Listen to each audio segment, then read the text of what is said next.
যদি আমি বলি এক ভিখারি রাতারাতি হয়ে যায় কুবের, যার নিজ শহর সহ আরও তিনটে শহরের সমস্ত ভিখারিদের শিক্ষা, খাবার দাবার এবং জামা কাপড় দেওয়ার ক্ষমতা থাকে, তাহলে কি আপনি বিশ্বাস করবেন?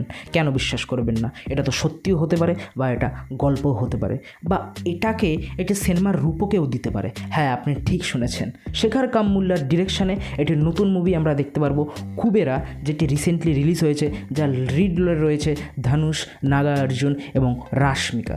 তো চলুন এই মুভি নিয়েই আমার এক্সপিরিয়েন্স নিয়ে হালকা কিছু এর রিভিউ আমি দিব, বিনা কোনো স্পয়লার ছাড়া। আপনারা যদি এই মুভি দেখে থাকেন অলরেডি, তো আপনাদেরও রিভিউ আপনারা কমেন্ট বক্সে জানাতে পারেন। আর তোমরা যদি আমার এই চ্যানেলে প্রথম এসে থাকো, তাহলে চ্যানেলটিকে সাবস্ক্রাইব করো, কারণ এই চ্যানেলে আমি মুভি রিলেটেড ভিডিও নিয়ে আসতে থাকি। তো এই মুভির যদি আমরা মেন থিম দেখতে যাই, তাহলে একটি ভিখারি এবং শহরের সবথেকে বড় বিজনেসম্যানের মধ্যে কী হয় সেটাই এই মুভিতে দেখায়।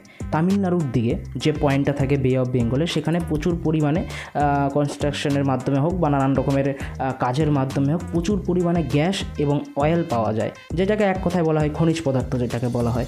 তো সেখান থেকে প্রচুর পরিমাণে টাকা ইনকাম করা যেতে পারে। সেটা নিয়ে যদি বিজনেসে নামা যায়, সেখান থেকে অনেক লাখ কোটি টাকার মাল সেখানে আছে। তো সেটা নিয়েই রাতারাতির মধ্যে সেই বিজনেসম্যান পলিটিশিয়ানদের সাথে মিটিং বসিয়ে একটা রিকোয়েস্ট তাদের কাছে রাখে যে এই কাজটা আমার চাই বা এই বিজনেসটা আমার চাই, তোমাদের কি করতে হবে না করতে হবে তোমরা বলো। এবং ওই পাশ থেকে পলিটিশিয়ানরা তাদের নিজের রিকোয়ারমেন্ট রাখে যে আমাদের 1,00,000 কোটি টাকা চাই, যার মধ্যে 50 লাখ টাকা হোয়াইট থাকবে, 50 লাখ টাকা ব্ল্যাক থাকবে। এটাই হচ্ছে মেন প্লট। এখান থেকেই শুরু হয় মেন মুভির মজা, যে কেন এরপরে কি হবে বা মুভিতে কি থিমটা, কিসের জন্য এত টাকা পয়সার তোলফাল। ট্রেলার দেখে বোঝাই যায় না যে মুভিতে এতটা কিছু থাকবে।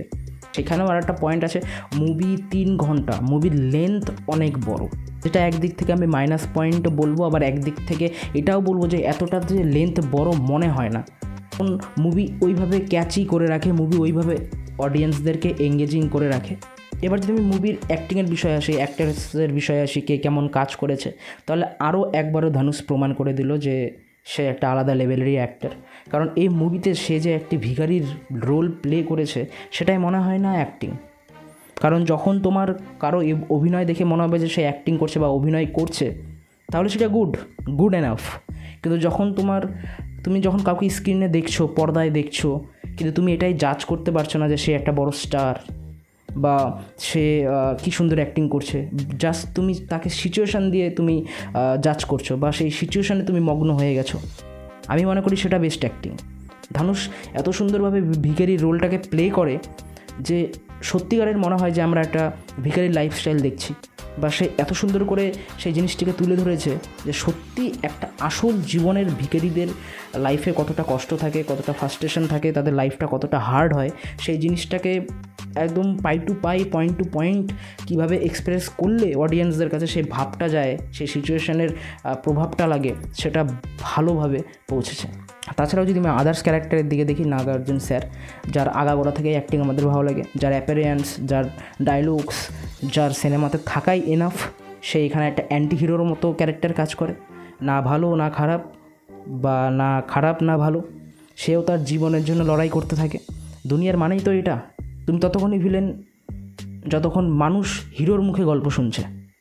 তোমার কাহিনীতে তুমি হিরো, কিন্তু ওই ভিলেন, বা ওর কাহিনীতে তুমি আবার ভিলেন, ওই হিরো।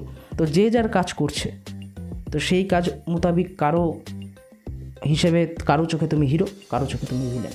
তো সেরকমই একটা ক্যারেক্টার সে প্লে করে। সে শুরু করে নিজের জীবনটা খারাপ থেকে, কিন্তু শেষে গিয়ে সে নিজের শির দাঁড়ায়, রাশমিকার দিকে যায়। তার রোলটা অতটাও ইম্পর্টেন্ট না, মুভির মধ্যে অতটাও ইম্প্যাক্ট পড়েনি তার ক্যারেক্টারটা, তার রোলটা, কিন্তু ওটা জাস্টিফাই করে এর জন্যই, কারণ মুভি খালি মেন জিনিস নিয়ে যে চলবে, বা মুভি খালি যে মেন প্লট নিয়ে চলবে বা দুটো ক্যারেক্টার নিয়ে চলবে, সেটা মানায় না। যেহেতু মুভিকে একটা রিয়েল লাইফ থেকে ইন্সপায়ার করে, তো ওই জিনিসটা বজায় রাখে যে আরও ক্যারেক্টার্সের ইম্প্যাক্ট থাকে লাইফে। কিছু কিছু পয়েন্টে অড লাগে, বাট ঠিক আছে, একদিকে ঠিক আছে।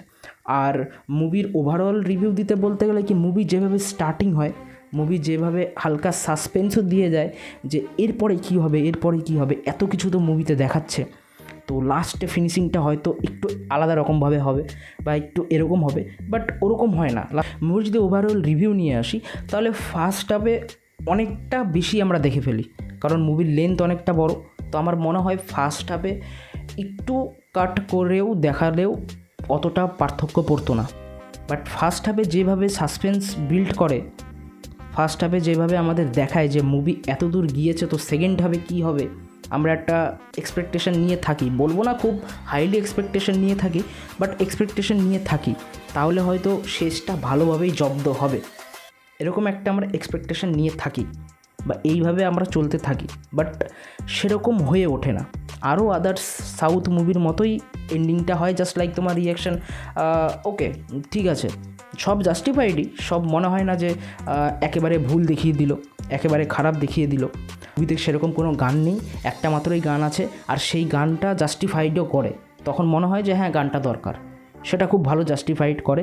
কারণ একটা এই সমাজে ভিখারিদের সেরকম সম্মান দেওয়া হয় না, ভিখারিদের জীবনটাকে সেরকম জীবন মেনে নেওয়া হয় না। তো সেটাকেই তারা যখন সুযোগ পায়, তো সেটাকে কেন তারা এনজয়মেন্ট করে করবে না, সেটাকে কেন তারা হই হুল্লার বা উল্লাস করে করবে না, সেটা জাস্টিফাই করে। সেটা তোমরা মুভি দেখলেই দেখতে পারবে। আর এন্ডিং ঠিক আছে, এন্ডিং বলবো ওকে আছে, আর একটু বেটার করা যেত। মুভিটাকে এত লেন্দি না করে শর্ট করে, মুভির যেগুলো মুভি এতটা 3 ঘন্টা এতটা বড়, তাই আমাদের মনে হয় না বোরিং, কারণ মুভির সাসপেন্স বা মুভির দেখানোর স্টাইলগুলোই ওরকম। তাহলে মুভিটাকে যদি একটু ছোটো করে বানানো হতো, 2 ঘন্টা 20 মিনিট এরকম যদি বানানো হতো, তাহলে আমাদেরকে আরও ভালো লাগতো। মানে রোলটা প্লে করেছে জিম শার্প, তাকে টেলারে দেখে মনে হয় না অতটা তার রোল থাকবে, কিন্তু তার রোলটা অনেকখানি থাকে, বেটার থাকে, আর সেও ভালো সেই রোলটাকে প্লে করে। তো জাস্টিফাই লাগে, এই ভয়টা লাগে যে হ্যাঁ ভিখারিটা কি তাহলে পারবে ওই বিজনেসম্যানটার সাথে উঠতে, এই কোশ্চেনটা আসে। তো এই কোশ্চেনটা অডিয়েন্সদের মধ্যে আনা জাস্ট তোমার সিনেমাটোগ্রাফি দ্বারা বা তোমার সাসপেন্স দ্বারা, তোমার রাইটিংয়ের দ্বারা, এটাই অনেক প্রশংসার বিষয়। ওভারঅল মুভি ওকে, ওকের থেকেও একটু বেটার বলবো, ভালো বলবো, এরকম মুভি দেখা উচিত। এই সংবাদবার্তা দেওয়ার মতো মুভি, তো আমি বলবো এটাকে দেখো, সাপোর্ট করো, বেশ ভালো মুভি, তো দেখো। তো আমার এক্সপিরিয়েন্স এটাই ছিল। তোমরা যদি মুভিটা দেখে থাকো, তোমাদের এক্সপিরিয়েন্স কি তোমরা অবশ্যই কমেন্ট বক্সে জানাও। আর আমার এই চ্যানেলে যদি তোমরা নতুন হয়ে থাকো, তো চ্যানেলটিকে সাবস্ক্রাইব করে দাও। ভিডিওটি যদি ভালো লেগে থাকে তাহলে লাইক করো, একটা কমেন্ট করো তোমার কী ভালো লাগলো না লাগলো, আমি আমার ভিডিওতে কী ইমপ্রুভমেন্ট করতে পারি বা নেক্সট আমি কী ভিডিও দিতে পারি, সেগুলো বিষয়ে তোমরা কমেন্ট করতে পারো। মুভি রিলেটেড ভিডিও নিয়ে আসতেই থাকবো। ততক্ষণ কি আর, দেখতে থাকো সৌরভিউ। আবার নেক্সট ভিডিওতে দেখা হচ্ছে।